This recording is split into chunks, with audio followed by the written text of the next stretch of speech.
Saya berhibur dengan keluarga dan kawan saya.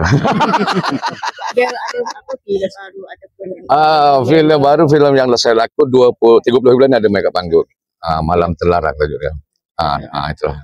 Yang lain tu tengah kerja-kerja ada tengah buat tengah nak syuting. Saya 2 lagi ada.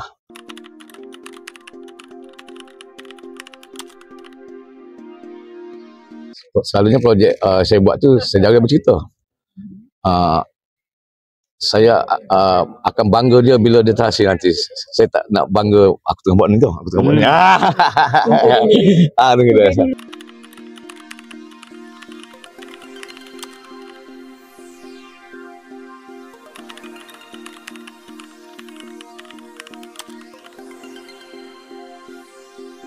Saya melihat itu sebahagian daripada karya. Sebahagian daripada karya.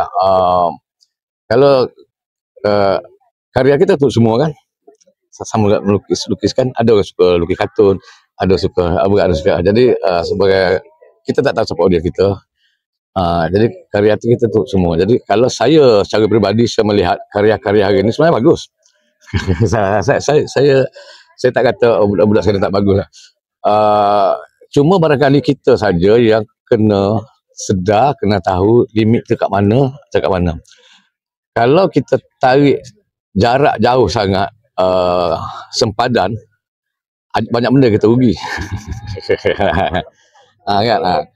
Kita dekatkan sempadan, jadi banyak. Contohnya kalau golok satu pekan yang jahat, yang banyak benda maksiat tadi, kita kata, rata panjang pun kita tak boleh rugi. Rugi pada rata panjang kan? Ada jadi fikir banyak side lah. Ya. Jadi kalau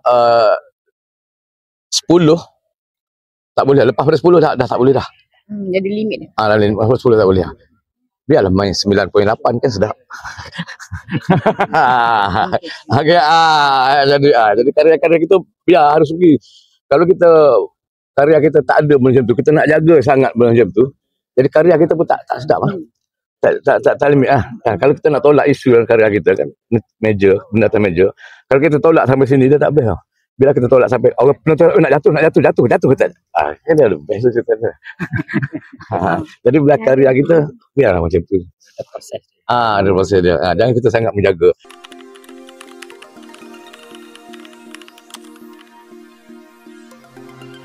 Kita sekarang ni ada soalan takut buat cerita orang jahat nanti buat pengaruh. Tak. Tunjuk orang jahat untuk bandingkan ada benda baik. Kalau tak ada benda jahat kita tahu kurang baik macam mana. Jadi kita jangan kata buat jahat budak berpengaruh. Tak, budak tak akan pengaruh dengan tidak mungkin budak pengaruh hanya dengan sebuah cerita.